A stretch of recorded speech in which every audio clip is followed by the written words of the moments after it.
It's Wednesday, my dudes. Bring it in for an hour of DFS and sports betting goodness on this show called The Sweat, presented by DraftKings. More 55 minutes, actually. Okay. Pregnant Jessie Coffield to my left. Father of two beautiful girls under the age of 2, Emerson Lotzia to her right. Dog Dad of the Year. He is talking about dogs. Yeah! We're going to help you build those money-making lineups around the NBA, NHL, and NFL with some sports books sprinkled in like right now. Talking Week 14 totals with DraftKings contributors Jeff Ulrich, Pierce Dietrich, and Reed Fowler. Okay, are you going over or under the highest total of the week? We're talking Buffalo at Tampa Bay, 52.5 on the DK Sportsbook, Jeff, and Tom Brady is likely to throw the football more than 3 times this game. Yeah. Oh man, I told you I was going to do this second half of the year. We got to turn into Johnny Under, man. I'm going to take the under in this one. The Buffalo Bills, after a loss over the last 2 years, are 1-6 at hitting overs. This is a good defense. And look, guess what we have on the other side as well? We have a good defense in the Tampa Bay Buccaneers. And the thing that worries me about this is now that we've seen a blueprint for how to beat Buffalo, does Tampa Bay just employ that strategy a little bit and just try and run Leonard Fournette here and really just keep Josh Allen off the field? I kind of think that there's something developing here with the Bills. I'm going to take under here at 52.5. And I think that if you do like the under, you should wait, because I think this game will get up a little bit higher because people like to bet overs. Man, this is so weird. This is so weird hearing you bet an under. Reed, what do you want to do here, over or under? Yeah, I thought I was going to have to argue with Jeff on the under, but there's definitely value there. I think it's, I think I saw it at 52.5 in some, in some places at some points. So it's going to get up. And I think we have an idea of how these teams play at their apex. And Buffalo right now is not, right? They're not playing at that top. And if you look at the Bucs, right, I don't think they need to do much to beat the Buffalo Bills right now. This is still 2 teams that are top 5 in pace guys in the first half, right? Tampa Bay is first and Buffalo is 5th. So if this game gets off to a hot start, I would be extremely worried about that under. But I'm with Jeff here. And look, there's one last thing I'll say about blueprints on how to beat Kansas City or Buffalo. Emerson has a blueprint of hitting the ball 350 yards in the middle of the fairway. Thank you. Doesn't mean he can do it, right? Oh. Not every single team has the capability of doing it. And we see that with really bad teams. And maybe Buffalo's defense, like, they're really good. They're just playing bad teams. Not necessarily Tampa Bay. Not necessarily like just because you have the blueprint doesn't mean you can actually implement it or stop them. Okay. Well, Pierce, are you brave enough to take the over here? Yeah, this must be bizarro world, because I'm going to go with the over. Well, these guys, usually the over guys, and I'm the under. But I think we are giving a little too much to this Buffalo offense. They are down on them too much. They can still pass the ball, and we do know that, yeah, Tampa has a good defense, but they do struggle with the pass. I think Buffalo will be able to do that. I know Tampa's great against the run, but Buffalo doesn't really care about running. I don't think Buffalo's going to win this game, but they're going to move the ball better than, I don't know, in 30-mile freezing wind. They're going to have a little bit more productive of an offense. So I think Buffalo will get there. And then on the other side, Tampa, yeah, they're probably going to run the ball more, but there's a limit to the amount of running that Tampa will do. It's just Bruce Arians. I've been arguing that he should run the ball all season and protect Tom Brady. They're just reluctant to do it. And he knows what he's doing. He's going to run the ball just enough to open up the passing game. And although Buffalo has a great pass or run DVOA on paper, we know that that number is inflated by some positive game scripts for them where their opponents just couldn't run the ball because they were down by so many points. In close games, Buffalo can't stop the run. Tennessee, Indianapolis, last week against New England, against Jacksonville. If you're able to just keep running, which Tampa should be able to do, then you can move the ball. That'll open up the pass attack. I think both these teams are going to get plenty of points. All right, a pivotal NFC East matchup going down in our nation's capital between the Cowboys and the football team. Over or under 48, Reed? I'm going to go over. I think Dallas, Dallas is first in pace when they're leading by more than a touchdown. I think this is what's going to be. Like 72% of the cash guys is on the over. 53% are on the tickets are on the over, right? So we see a lot of early money jumping on this. And I think Washington football team, they're playing good football, but I'm not sure that they're going to actually be in this game. I see Dallas actually beating the what out of the Washington football team. And look, they're playing good football, but I do think that if you take a look at their last 3 games, right, the Washington football team against the Vegas Raiders with no Darren Waller, Seattle and Carolina, that was led by Jeff's very own Cameron Newton.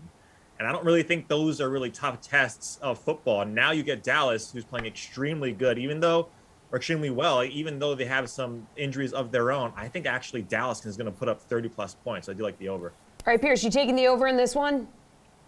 No, I'm going to go with the under, and I have some concerns about Reed's analysis. Not that there's anything wrong with looking at these games when we do it every week. We say, oh, well, that team's not very good. How do we know that those 3 games were, soft matchups? With all the parity in the league. You think Seattle's a good offense? No. They won last week, didn't they? Didn't they beat San Francisco, who we thought had just all of a sudden come back? I mean, if you're worried about my analysis, everyone with 2 eyes does not think Seattle is a good football team. And I'm telling you right now, I've watched the Raiders all my life, and they are not a good football team this year. They can't play defense, and Cam Newton played after 1 week in training camp, or 1 week, in practicing. Carolina is not a good football team. Do you really think those 3 teams are good football teams? Yeah, well, did San Francisco think that Seattle was a good football team? How did that work out for them? No Deebo Samuel. I mean, George Kittle played well. Yeah, I mean, look, it's any given Sunday, right? For every single game, for every single week. The point is they won the game. They win these games. Washington, you look at the first 6 games. They allowed 31 points per game. The last 6 games, they've only allowed 19 points per game. That's a pretty good turnaround. And against the Dallas team that hasn't been very consistent either, I think Washington defense will be able to get the job done. I don't think Washington's going to score. They don't have the offensive weapons. Terry McLaurin's overrated. Gibson, I mean, these are good players. Gibson's a good player, but he's been overhyped by Jeff Ulrich a little too much. Ooh. They've got an average offensive line. They've got a bad quarterback. I think this is going to be maybe not necessarily a defensive game, but the defenses will play good enough and the offenses will be poor enough that this will stay underneath. All right, Jeff, this game has everyone heated, so over or under? I want to change my answer just so I don't have to agree with Big Bully Pierce now. Just throwing out, I'm overhyped. Get out of here. You seen all the comments back there? That's not overhyped. All right, look, I like the under here too. I mean, for a lot of the reasons Pierce laid out, but like Washington, their defense has improved and their offense still can't score in the red zone. They're second last in red zone efficiency. Gary had thrown out like way more fancy stats about this last week. But basically, Washington as an offense, they move the ball and they don't score touchdowns. It's not a great recipe for the over, especially with their secondary playing better. I actually really do like the under quite a bit here. Dallas, yes, they could get off offensively, but even when they've scored a lot of points, like their defense has also kind of blown teams out, and there hasn't been a lot of points coming back. So I think this game is just a little bit too high right now for me to like the over. I like the under. This is also Pierce, who said on Monday the Lions are a 500 football team here on this is correct. One. Yeah. Love you, Pierce. Reed, Las Vegas is reeling in the AFC West race, but you knew that already. Now they're in Kansas City, the same Kansas City team that smoked them back in Week 10. Over or under 47.5 points here, Fowler? I'm just going to say push so Pierce doesn't come at me for my job and my integrity as an analyst. But no, it's just hard to say, right? Waller being questionable, he went from week to week to being day to day. Who knows what this offense can do with the Raiders, right? They don't have their field stretcher. Deshaun Jackson is fine. But when you have Hunter Renfrow, no Kenyon Drake, I don't think Kenyon Drake wasn't doing anything. But when your offense is Josh Jacobs and Hunter Renfrow and potentially a guy like Foster Moreau, that doesn't give me a lot of hope for the Raiders offense whatsoever, right? Like they put up 15 points against, I guess, the best team in the NFL and the Washington football team. So like, I just don't see it with the Raiders. I really don't. Kansas City, I think, is going to blow them out. Again, this kind of harkens back to what I felt about Dallas and the Washington football team, but the Washington football team is better than the Raiders right now. So I'm going to say under. Okay, Jeff, what do you want to say here? Reed mentioned all the injuries. We don't know if Darren Waller's going to play. And while the defense for the Chiefs is giving up yards, they rank 8th now in NFL in points allowed. Yeah, it's a good point. And again, these are two teams who have not been good in the red zone this year. I mean, Vegas is right down there with Washington, and now they might be still without their best red zone target and Darren Waller. It's not really a good recipe for a team that can't run the ball, right? And as much as I want to take the over here and just be like Kansas City probably comes in here, blows out, a poor or an eroding, Vegas defense, that's just not the way they've been playing. Like they get up and then they just play defensively. They rely on their special teams. I think you got to go under here. And I think at 48.5, the total really does look way too big. This seems like just way mispriced for me. And I think it's got, again, that perception working in that the Chiefs are this high explosive offense. You got to always take the over. This is way too low. And people still betting it. And I just think that's a wrong mentality right now. I think this game could go down 46.5 before I'd even start to think about the over. So I have to really like the under again in the spot. Okay, Pierce, what are the chances, though, the Chiefs are out for maybe some revenge after the Raiders upset them in Kansas City last year, and that was 40-32. Yeah, I would hate to play the narrative and the gut feeling, and typically I'm on here hammering the under for the Chiefs and how poorly they played this season, but there's just something missing this week. I do not feel comfortable whatsoever taking the under in this game. It has nothing to do with the Raiders, which Reed's already pretty much piled on them enough so far in the segment, which has been great to hear him hammer his own team a couple times. But they're bad. Josh Jacobs, 3.8 yards per carry. That's 40th in football. The offensive line is 5th in adjusted rushing yards for the running backs. They're just not getting it done. They're without Waller. But it really has nothing to do with Las Vegas. It's just Kansas City. The only time that they've gone over this season or in recent memory, was against Las Vegas. And you look at this season, it's hard to find some stats that make you want to take the over. But you look at the last 3 years worth of data and you say, yeah, you take Kansas City, you take the over. They're going to figure it out at some point. I hate that narrative, but I feel like this is a week where Kansas City finally gets it rolling, and I'll be the sucker that takes the over. Nice. All right, which quarterback stays cool in a game that both the 49ers and Bengals need to stay in the playoff race? What do we think? Over or under 49 points, Pierce? And keep in mind, these two teams combined to average 52.9 points per game. That's 3.9 more than the over-under in this contest. Wow. So I'm going to take the over. I really like Joe Burrow in this spot. San Francisco's secondary is just okay. Jimmy Ward's been a great free safety and double coverage, and that might be a problem for Jamar Chase. But the main coverage is the issue. Emmanuel Mosley's going to be out. Josh Norman has a 49.6 PFF grade. Getting by the main coverage will be easy for Jamar Chase. That could open up the big plays. And if not, then you're going to have Boyd and Higgins able to hit those big plays. And the big issue here is if you look at Burrow's 5 losses this season, all have come when he's had main big-time pressure on him. Last week against the Chargers, 36%. Cleveland, 33%. 29% against Green Bay, 27%. In a game against the Jets, another 26%. I mean, it's been high pressure against Chicago, 31%. Well, San Francisco, 25th when it comes to hurrying the quarterback, 27th in quarterback knockdowns, 27th in quarterback pressure, 29th in blitz rate. Burrow's going to have time to pass. He's going to have receivers open. They'll get their points. The thing you want to monitor is Samuel and Mitchell. If both of them are out, then I might change my mind. all right, what do we think? Do we want to go over or under this, Jeff? I really like the over in this one. This is a total that's up to 49 now, but I think this one will creep up into the 50s, and I think rightfully so. These are two good offenses, and Pierce laid out why San Francisco is a little bit overrated as a pass defense. And I said this yesterday. They're holding teams to low passing yards, but only because their running game has been beating up in certain spots. Well, we saw what happened last week when Russell Wilson got the ball. He passed out all over the yard against a San Francisco secondary that's really not good. What do you think Jamar Chase and Joe Burrow is going to do? And we don't care if Joe Burrow is turning the ball over. That's good because San Francisco's offense is super efficient too. These two teams rank in the top 3 in red zone efficiency. That's the kind of stuff you love to back for an over. And then you've also got a Bengals defense, which really hasn't been playing as well lately either. They're starting to give up more big plays. I love the over here. I think you keep hammering the over until it gets to somewhere in the 50s. All right, Reed, 3 for 3 on the over here? Well, whenever a panel, like Emerson likes to mention, is more than one person, agrees on everything, it's usually the wrong. So I'll just be the devil's advocate and say the under is 90% of the cash right now is on the under. And again, that might just be a trend. It might just be whatever you want to make it, right?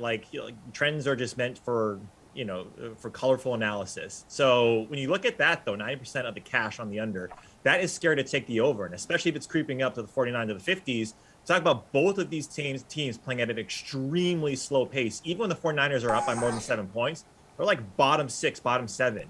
So that's the case for the under. I like what these guys are saying about the over, but there's some numbers to support the under. And on another note, Emerson with shorts in the wintertime is crazy. He is wearing that bathing suit thing. No, they're It's a bathing athletic suit. shorts. It's a bathing Look suit. at 'em. That's a bathing suit. No, they're athletic shorts. You could probably use it as a bathing suit if you want. But anywho.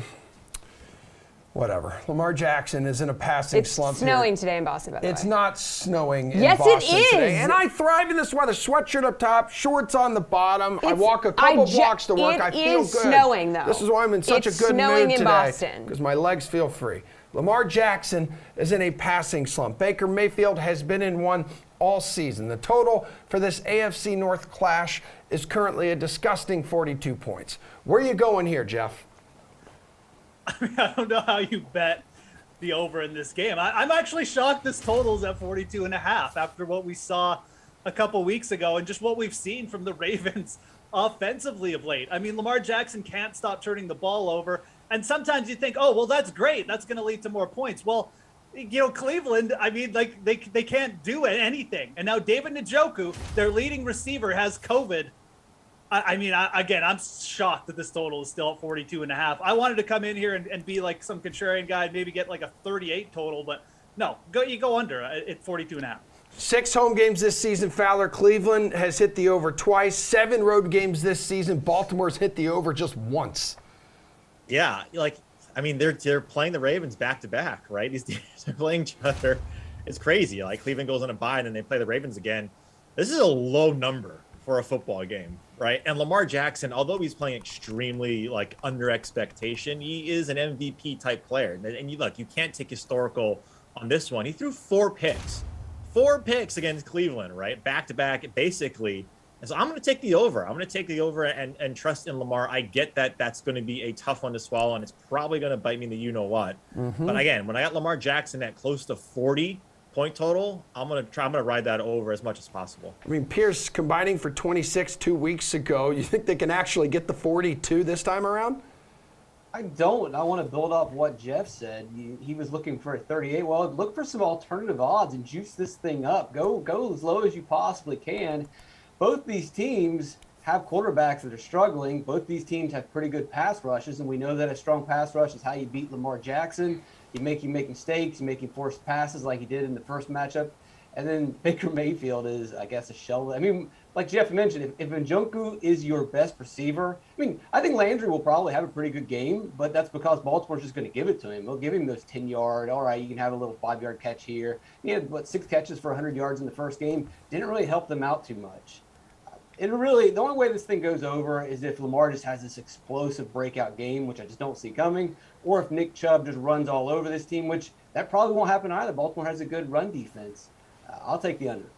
All right, nice work, gentlemen. Jeff and Reed, we're going to have a, does this say beefier? I don't want to read that. Beefier football conversation with Emerson tonight at 5 o'clock on the slate, so catch that on YouTube, Twitch, and Twitter. Coming up next, though, who to build your NBA lineups around tonight. We'll get into that with Emerson's bathing suit when we return.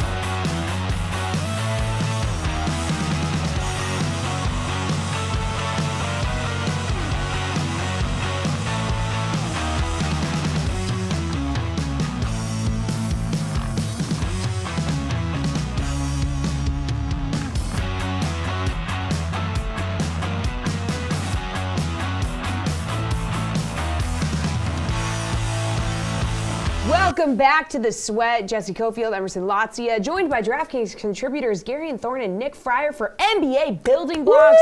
Woo! Need your favorite DFS plays at the following positions for tonight's huge 13-game NBA slate. So let's start with who you're going to build around at center, Gary. It's hard not to just go right back to Joel Embiid. He was so dominant against the Hornets in their game on Monday, and while you can definitely put part of the blame at the Hornets' health and safety protocols outbreak, the fact they're missing so many guys, specifically their Plumlee brother. They just don't really have all that much depth at the center position. They don't have that much size, and that's hurt them throughout the season as a whole, even when they haven't been shorthanded. They're giving up the third most DraftKings points per game to opposing centers so far this season. I don't know if Embiid's going to score 75 DraftKings points again. That was overtime assisted. Maybe this script gets a little more out of hand the second time the Hornets have to play this shorthanded. But again, I just think Embiid is such a safe 50, 55 point floor, and he's obviously got that massive ceiling too. All right, Nick, Joel Embiid's going to cost $11,700. Who are you going with at center? It's got to be Joel Embiid tonight. And look, a lot of the stats that Garen's pulling up are the ones that I want to use for today, so I'm just going to echo more of what he said. But the biggest thing is that this isn't going to be too chalky of a play as much as the Hornets are terrible against opposing centers this season, because just at center alone, you have Giannis in a favorable matchup with Bam out of buyout. You have Nikola Jokic, who's obviously a reliable guy you can go with. Karl Anthony Towns going tonight, Domantas Sabonis, Julius Randle, Nikola Vucevic. Like, you have a ton of options at high value guys. And then there's also like Jared Allen. I know he's in a tough spot going up against Vucevic, but you have a lot of options here tonight. So this isn't going to be too chalky of a play as much as we're both in agreement on this one. I still think this is the guy you got to go to tonight, but it's just you're not going to be part of the crowd necessarily. Not guaranteed as you might be on other nights. Nick, what about a forward you would build your lineup around? There are three that'll cost you north of $11,000. Yeah, I'm not going to go with any one of those guys. If I'm going to pay up for Joel Embiid, I got to find a way to get a little bit of savings elsewhere. And this guy's not necessarily a value play, but I think he could, at least he's going to at least cover his salary tonight, and that's Evan Mobley. I know I just talked about Jared Allen as a legitimate option at center tonight, but he does have a tough matchup against Nikola Vucevic. And when you're looking at opposing centers, Jared Allen, the Bulls have done well against opposing centers, but when you go to power forward, I know DeMar DeRozan is out, but Derrick Jones Jr. not necessarily an upgrade defensively. And going up against a guy like Evan Mobley, who's got a lot of size, the Bulls are the worst team defensively in terms of DraftKings fantasy points against opposing power forwards this season. So you got a guy like Evan Mobley, who I know up and down a little bit, a rookie and everything, and by and large, I like what we've seen from him this season, but he's definitely in a spot where he can take advantage, especially when Jared Allen's going to have his hands full with Vucevic. Gare Bear, what's your strategy here at forward? Well, there's just so many places to save tonight. I mean, the blanket statement is just going to be, we'll have to wait and see on the injury report, but that's going to be true of a lot of cases, and that includes Portland, where we know Lillard's going to be out. We know McCollum's going to be out. We're waiting on some of the secondary scoring contributors, like Anthony Simons is questionable. You got Nasir Little's questionable to come back after his 3-game absence. But however this all shakes out, I just think Norman Powell's too cheap. He's $4,800. For whatever reason, after playing almost 44 minutes and hoisting up 24 shots on Monday out of just sheer necessity, his salary dropped. He's under $5K for the first time in a full month. The last time he was less than $5,000, November 6th. So I just don't see how you can ignore Powell on a slate like this. I guess the argument against him would be they're playing the Warriors. They're probably going to get blown out. This game could be non-competitive halfway through the third quarter, and that would obviously impact Powell's overall volume. But at the same time, if he's going to be operating at a 32 to 35% usage rate, which he likely will be without Lillard and McCollum in the lineup, it's just hard to ignore a guy like this at $4,800. All right, Gary, and which guard has that building block potential? So let's go back to that Philly-Charlotte game, which I think a lot of people are going to be mining for mid-tier value in particular, because the Hornets, out of necessity, again, essentially ran an 8-man rotation against Philadelphia on Monday. And yeah, that game went to overtime, so it impacted some of the starters' numbers a little bit. But you basically had 4 guys playing in excess of 40 minutes, and that's probably what's going to happen again if the Hornets want to keep this game close. You could go with Miles Bridges. You could go with Gordon Hayward. I'm going to go with Kelly Oubre Jr. I think he might be the more popular of the 3 just because he's the cheapest at $7,500. He's coming off that 50 DraftKings point performance against Philadelphia in this last spot. But he was starting to heat up before that game. He scored 30 DraftKings points in 6 straight contests. He's really, really shooting the ball well as of late. And if you look for the season as a whole, he actually leads the Hornets at 1.1 DraftKings points per minute with LaMelo Ball off the court. So if you're looking at 36 to 40 minutes, 1.1 DraftKings points per minute, at that efficiency, he's probably going to score 40 DraftKings points again. And at $7,500, that's paying off value. So I think Oubre is a really, really nice play with a really high floor tonight. All right, Nick, where are you going at guard? Nope, you're muted. I am on mute. I apologize. I know that Zach Levine is going to put up the points tonight with DeMar DeRozan out. Of course, it's a big. He gets a significant increase in usage. He still has the highest usage rate on the team with DeMar DeRozan out. However, I want to save a little bit. I can't go and pay that much for Zach Levine going up against the Cavs. I like Lonzo Ball at 7.5K tonight. He's had quite a few double rebound performances this month, even with DeRozan in the lineup in those games. In last game, he had a double-double and scored 20 points. He's one of those guys that sees a significant increase in usage with DeRozan off the floor. He is third to Vucevic and Levine in that sense. But when you have those two guys at the center of the offense, I think Lonzo, he has a chance to double-double on any given night. And then I think his scoring right now, they need offense from somebody else. And so far, he showed in the first game, he can be that guy that does that. Hey, Gary, when we were talking forwards, I think you mentioned like the amount of value on this slate. So could you actually build around a value play? You could probably build around like value stacks if you really wanted to. Like the Hornets, you could have a value stack. Portland, you could have a value stack. The Bulls, you could have a value stack. I mean, we've talked a lot about who's missing for Chicago in this game against Cleveland. I mean, this morning we found out that Matt Thomas was going to enter health and safety protocols. And while 2 weeks ago I wouldn't have batted an eye at that news, Matt Thomas had to play 20 minutes in their last game against Denver. Like, that's the point we're at with the Bulls. So when you're talking about someone like Dosunmu, who played 41 minutes, scored 31 DraftKings points, he's $3,900 tonight. Obviously, these guys are going to be tertiary. He and like Derek Jones Jr., who's $4,300. They're going to be tertiary scoring options to Lonzo, to Levine, to Vucevic, but they're just going to play 35 minutes. At a certain point, you can just lock in guys at 5x, 6x value because of this. So I think Portland and Chicago in particular, you're going to be able to just find a bunch of 3K, 4K guys who fit into lineups who are hitting that 5x value just out of, like osmosis, essentially. All right, Nick, give me a value play you could build around. Yeah, I mean, Dennis Smith Jr., we're talking about Portland, right? When I wouldn't have batted an eye at him at 5.8K, but then you see what he's done in the last two games where he scored 32 DK fantasy points last time. The game before that, 41.5, and now he's going up against the Warriors, who are 24th against point guards in terms of fantasy production. I mean, to me, that guy's a no-brainer to have in your lineup. Another guy, too, I want to get a little bit of the action in that Brooklyn-Houston game, too. That is the highest total on DraftKings Sportsbook, and he's a little bit cheaper. Eric Gordon at 5.3K. Look, he's not a guy who's necessarily getting a ton more usage, but Kevin Porter Jr., he does become the guy with the second highest usage rate on the team, Kevin Porter Jr. out of the lineup, which he is tonight. And he hasn't been necessarily shooting a ton more. That hasn't where we've seen the increase, but he's been shooting better recently, too. He's coming off back-to-back 20-point performances. So that's the guy. Those are my two options tonight in terms of value.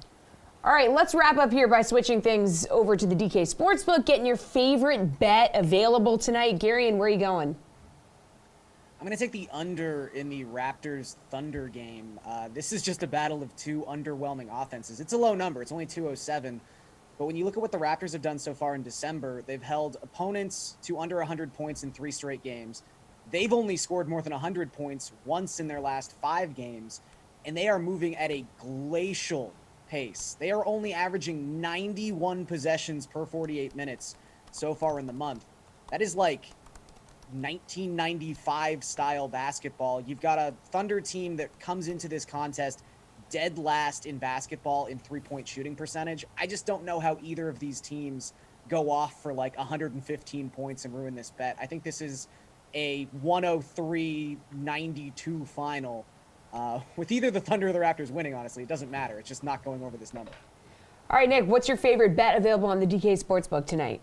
Right when you go to that NBA tab, the first game that you're going to see listed there is Bulls-Cavs, and you are not going to see the Cleveland Cavaliers as the underdogs tonight. It is the Bulls, surprisingly, 3-point favorites for Cleveland, and I was blown away when I saw this. Look, I get DeRozan is out, but I mean, we're not convinced by what the Bulls can do when they played the Nuggets the other night. I understand that Denver, is not at full strength. They're not going to be at full strength, but they're still the 8th seed in the Western Conference. The Cavs are the 8th seed in the Eastern Conference, and record-wise, yeah, Cleveland has a little bit better record, but strength of schedule, obviously, Denver is the favorite there. But when we look at the Cavs and Bulls specifically, the one stat that jumps out to me is the Cavs are 5-7 at home. The Bulls are just as good on the road as they are at home. 9-4 on the road, 8-4 at home. So to me, like seeing the Bulls, the 3-point spread, sure, I can understand that. But seeing the Bulls as underdogs in this one, I got to go with them at plus money.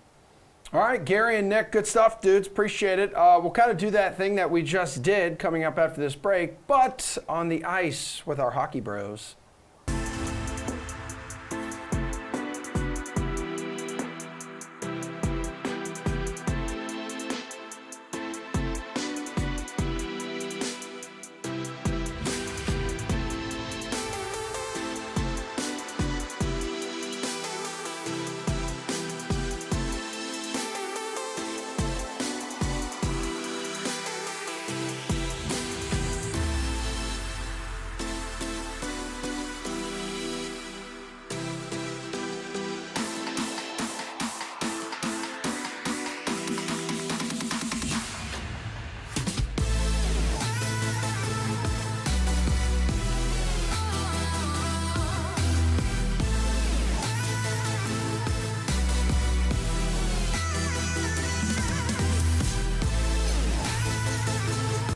All right, everybody, welcome back to the show. We're going to switch gears now to Sticky Puck. DraftKings contributor Jeff Ulrich, RotoWire's riveting duo, Paul Bruno and AJ Scholes. They are here for some NHL opening face-off. So you dudes share with us your favorite DFS or sports betting plays on tonight's short 4-game slate. Let's start with favorite DFS play at center, Paul.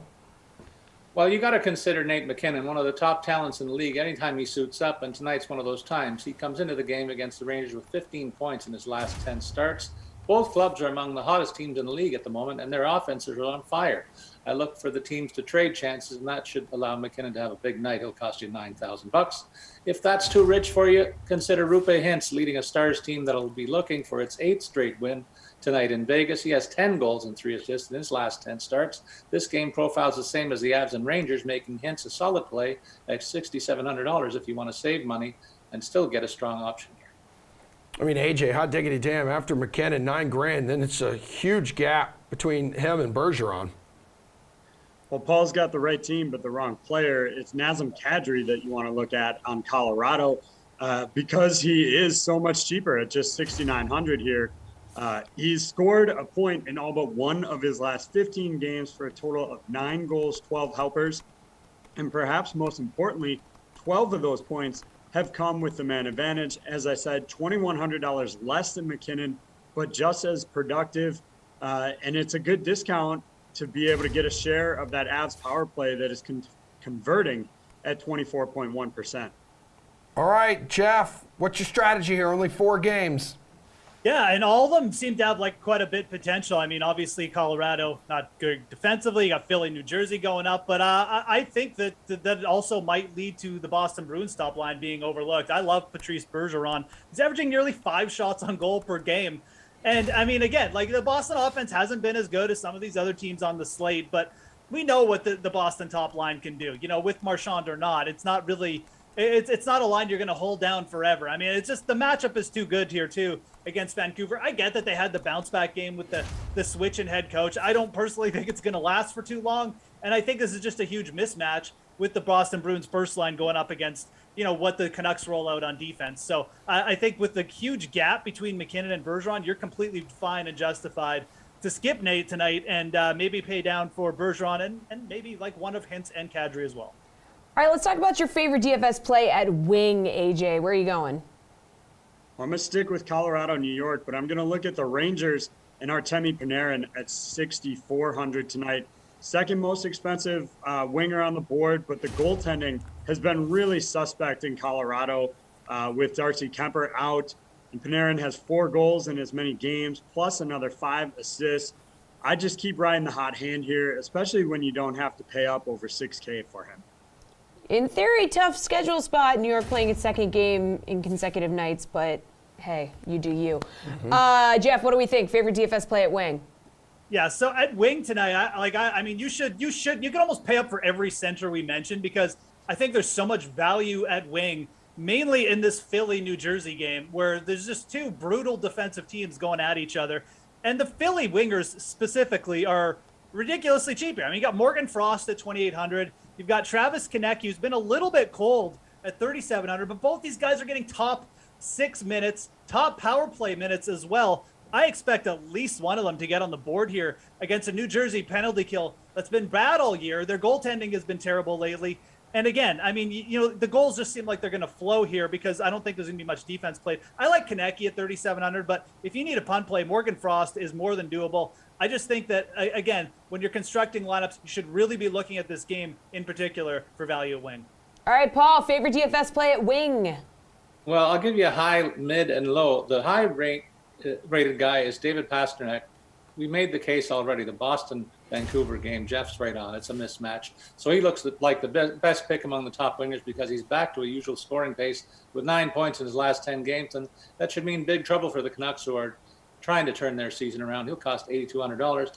And Jeff's right that there's lots of cheaper options. So Pasternak's ownership might not be that high.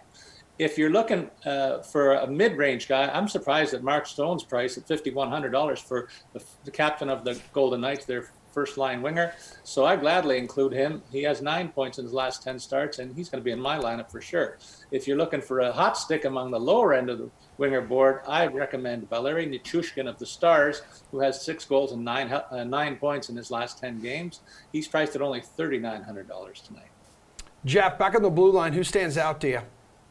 I really like Adam Fox here at under 7K. Again, I mean, Jonas Johansson, we'd like to get confirmation that he's starting again because, quite frankly, he just allows so many goals.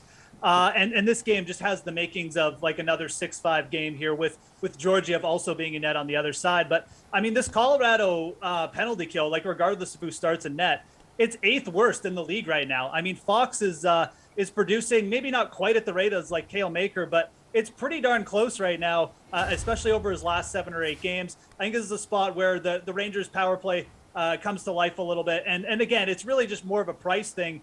You look at the top 3 plays, you're getting $1,000 off of Dougie Hamilton to take Adam Fox. I think that's where you got to go. Ivan Provorov, just a quick mention though, another Philadelphia Flyer, just looking way too cheap tonight at under 5K. I mean, Paul, you got the highest salaried defenseman there is Mr. Hamilton, $7,700. He's got a nice matchup against the Flyers, too.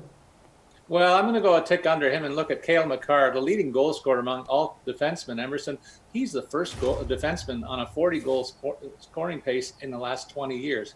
I can't discount that, so I'm looking to pay up for $7,300 to get a share of him if I want to pay up for any of the high-priced defensemen. If that's too rich for you, then I turn to the Rangers' Jacob Trouba. He's been on a real nice run lately. I pointed out the other day, and he paid off. He's still cooking with 4 goals and 7 points, along with 25 block shots and averaging 14.6 DraftKings points over his last 10 starts, one of the top production rates among all blue liners over the past month. He costs only $5,300 tonight. All right, AJ, how about you, man? Give me a beefy blue liner.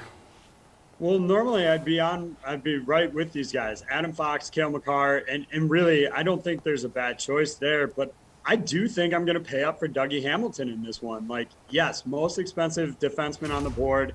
You could point to a 4-game goal drought, but nothing is going to improve a player's slump better than playing the Flyers right now, who have allowed 18. Let me say that again, 18 goals in their last 3 games. Alain Vigneault may be gone, but that is not going to fix their problems on the back end. I think this is a great opportunity to use New Jersey tonight and expect the Flyers to get shelled once again. All right. Let's go to our favorite value play. Again, this is a small slate, guys. It's That's 4 why she's games. so confused. Paul, hit me with some value. All right, if you want to get a solid player who's lower on the price list, I look at Chandler Stevenson, the top center of the Knights, who's been right around a point per game and now has his premier wingers alongside. He costs $5,000 tonight. I also like Jersey winger Jesper Bratt, who was a favorite matchup against the reeling Flyers tonight. He has 11 points and 34 shots on goal, averaging 13.2 DraftKings points per game in his last 10 outings and costs $4,800. In the bargain bin among the cheap blue liners, I choose Zach Whitecloud of the Golden Knights for only $3,400. You get a guy who has 3 goals and 4 points, along with 15 shots and 23 block shots in his last 10 games for an average of 10 DraftKings points per game. I'd take that at that price point. All right, let's talk value, AJ. Well, yeah, obviously I've spent a ton of money like promoting the top guys across the board here. So I really need to look at the bottom of the barrel, and I'm going to just pick some spots that I think guys are in a good position to be in. They haven't necessarily scored a lot lately, but they're in a good spot. Starts with Sharon Govich for the Devils at 2,700. Going to play the second line's wing role with Jack Hughes. So again, he's got a good partner there. Top 6 spot going up against the struggling Flyers. Again, similarly, I like Capo Caco of the Rangers tonight for 3K. He's expected to be on the first line with Chris Kreider and Mika Zibanejad. So really just picking some guys in good spots to maybe pick up an assist or grab a goal here. Jeff, small slate. Where are you looking for your value? Yeah, there are so many guys that we could just go through here. I mean, like I said, we could just mention everybody in the Philly New Jersey game. I already threw out Konecki and Frost, potentially kind of like AJ, guys who haven't scored much, but potentially in a really good spot. I still think the best pure value, just in terms of recent production, what we've seen, the role he's played, is Valeri Nichushkin at 3,900. This guy plays special teams all over the place for Colorado. He's playing big minutes, and if we like this game for goals and Georgiev's in net and everything. I mean, there's really no better value, I think, as a way just to get cheap exposure to this game, to the Colorado offense, than Nichushkin. Compare him with Nazem Kadri for a really good correlation stack, too. AJ, before you guys take off, best DK Sportsbook play in the NHL tonight. What is it?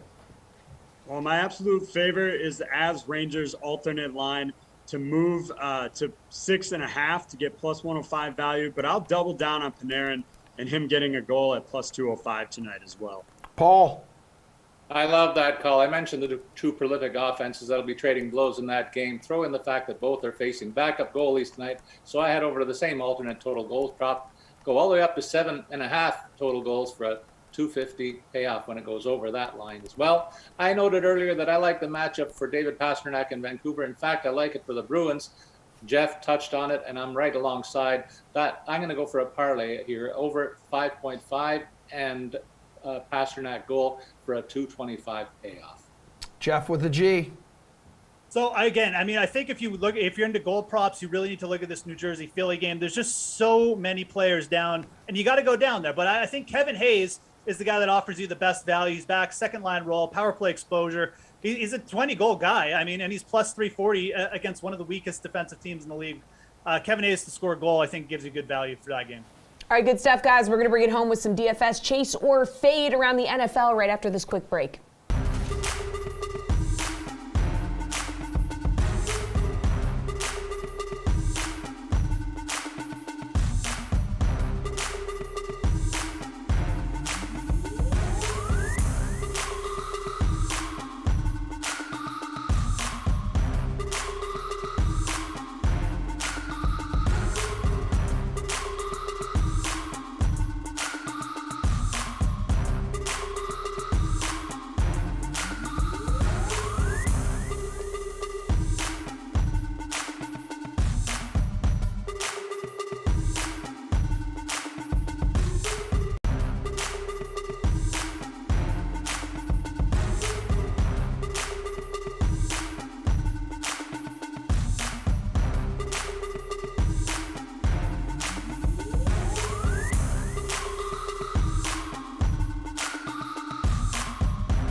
Final block of the show here on The Sweat. Jessie Coffield, Emerson Lotzia, we made it. Say hello to DraftKings contributors Steve Buchanan and Matt Meiselman. They are here for NFL Chaser Fade, so going to agree or disagree with these statements about Week 14 in the NFL. So, Patrick Mahomes has had 15 fantasy points or less in 5 of his last 6 starts. Ooh. And yet, he is the top-priced option at quarterback on the slate for Week 14 as Kansas City hosts the Raiders. That's probably because his only great fantasy day over the last few weeks came against the Raiders. Oh, wow. He put up 39.24 fantasy points in Week 10. So what do you think? Are you chasing or fading Mahomes as a pay-up option here for Week 14, Steve? No, not a pay-up option. Woo! I mean, okay, so he did well in that game against the Raiders, okay? Congratulations. But if you look at over his past 6 games, he hasn't gone 2x on his salary in 5 of those 6 games.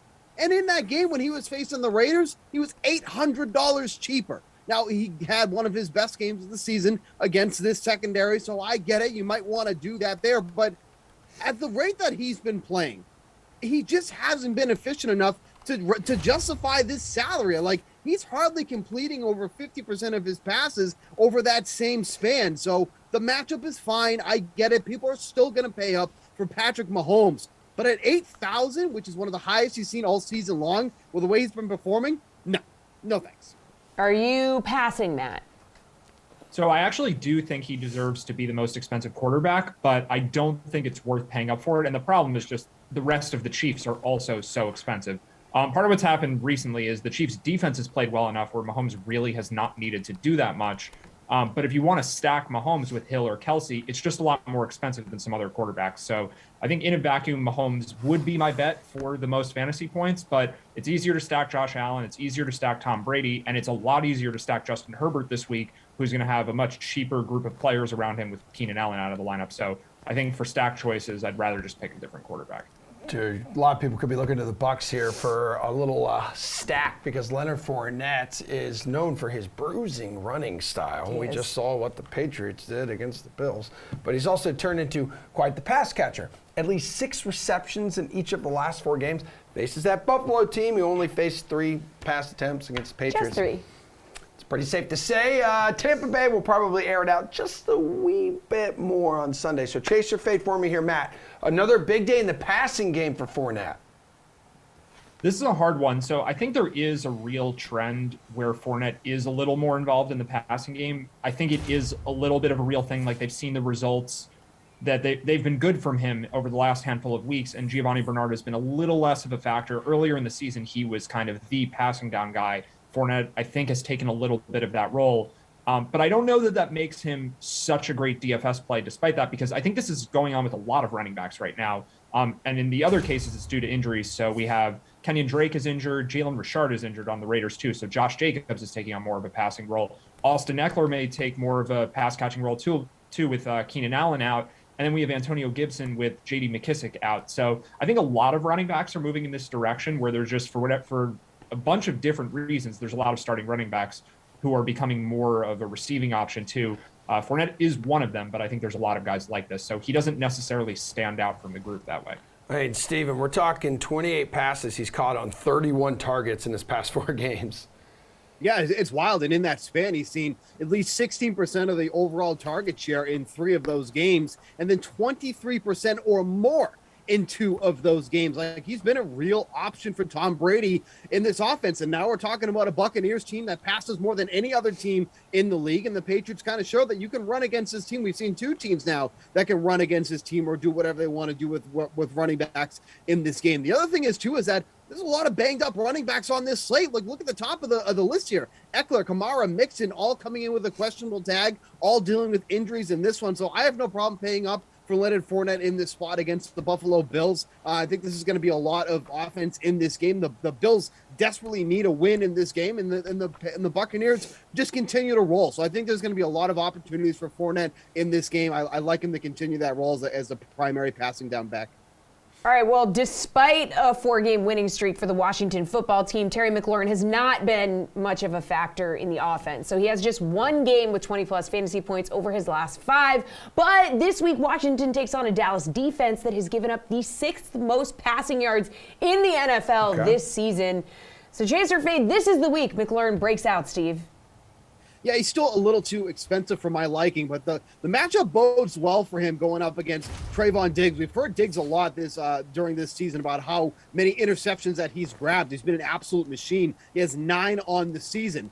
But when he's not grabbing interceptions and the opposing receiver he's facing is catching the ball, they're averaging 17.6 yards per reception. That is an absolutely absurd number for opposing receivers. And we know that obviously Terry McLaurin can stretch the field. He can get downfield with that. So I'm not crazy about the price, but this is probably one of the better individual matchups that he's had in weeks now. Back in week 11 against the Panthers, 24.3 DraftKings fantasy points in that game on 103 yards on just 5 catches. So that's just the type of player that he can do. Against Diggs specifically, he can have one of those games where he can really stretch the field against them. So I think it's a good spot for McLaurin. I don't know how crazy I am about paying up for him, but I think he's an option if you have the money. Matt, is the matchup enticing enough for you to want to pay up? So I think there's 2 ways to look at this. I actually don't necessarily think it's a good matchup. I think Dallas has given up a lot of passing yards One, because they play in a dome for a lot of their games, and it's just easier to pass indoors. This game's going outside, so that changes things a bit. And then also, the Cowboys have had some games where they've had some huge leads, and quarterbacks have just racked up stats in garbage time. We had Sam Darnold in a game where the Panthers were down a bunch. Jalen Hurts did the same thing. We saw it last week. Taysom Hill basically got nothing going through the air until they were down a lot at the end.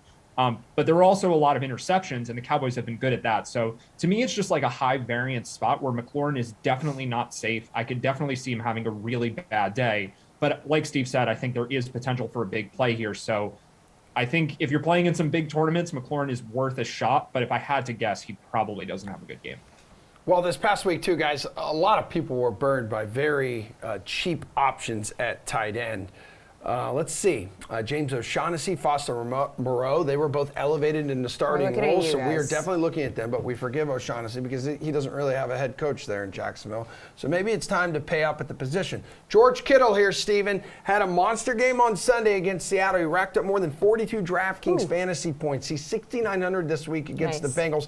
I know it feels a little bit like some recency bias here, but chase or fade that it's worth chasing Kittle's high price after that huge game.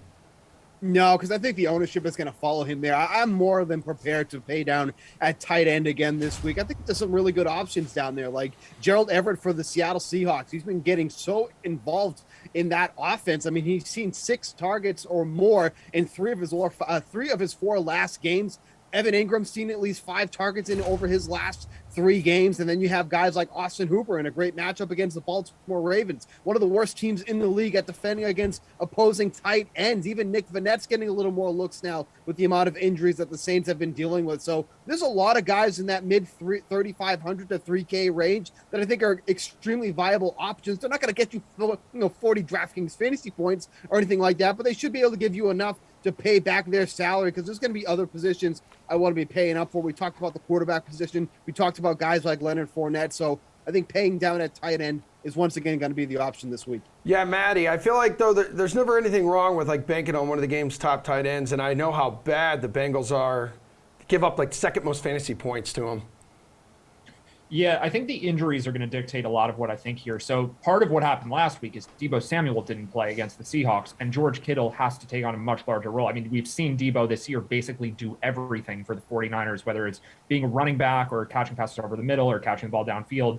You take him out, and there's just much more to go around for everyone. So if Deebo is back this week, I think it's hard to expect Kittle to have anything close to the same level of production. But if Deebo's out again, even if Kittle's popular, I still think we can kind of expect him to continue to have a big role. I do think Deebo will play. So with that being the case, like, you probably just want to pick somebody else. Maybe Darren Waller comes back. He's a little cheaper. Or like Steve said, you just go down to a way cheaper tight end because there are some values. Maybe Jared Cook gets a little bit of an uptick in targets with Keenan Allen not playing. So I think there are a lot of options. But I do like Kittle if Deebo winds up not playing this week. All right, finally, give us a storyline that you're chasing this week that could lead to a lot of fantasy points in Week 14. Something big picture here, Steve. Yeah, look, I think Saquon Barkley is 100% healthy. Well, no one's 100% healthy. Let's say he's 90% healthy at this point. Now he gets one of the best matchups since he's returned here. They're still giving him a ton of looks on the ground, through the air. 9 targets last week against the Miami Dolphins in that 20-9 loss.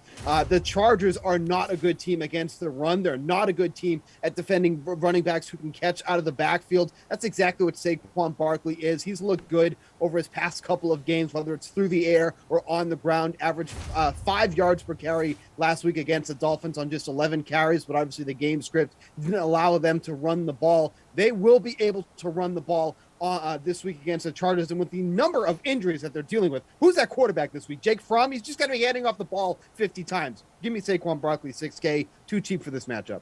Matt, what storyline are you chasing in Week 14?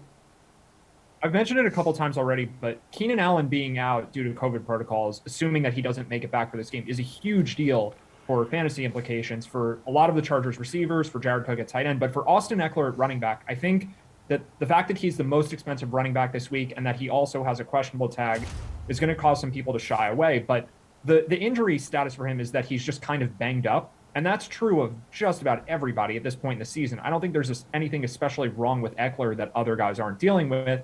And Keenan Allen not being there, who really is like the security blanket for this team, I think should result in Eckler having to do more. The Giants are also really bad against the run, and this should be a game where the Chargers have a lead. So I think this could be a week where Eckler, because of that price tag, because there are cheaper running backs who are going to be in enhanced roles with other injuries going on, I think Eckler could go a little overlooked, and we could see this be one of those monster games like he had a couple weeks ago against Pittsburgh.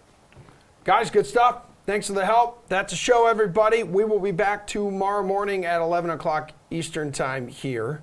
What'd you say, Tom? Did Tom say He said something? 15 seconds. 15 seconds. Okay, cool. Don't forget to watch, now 5 seconds. Don't forget to watch the slate tonight, 5 o'clock with Jeff and I and Reed T.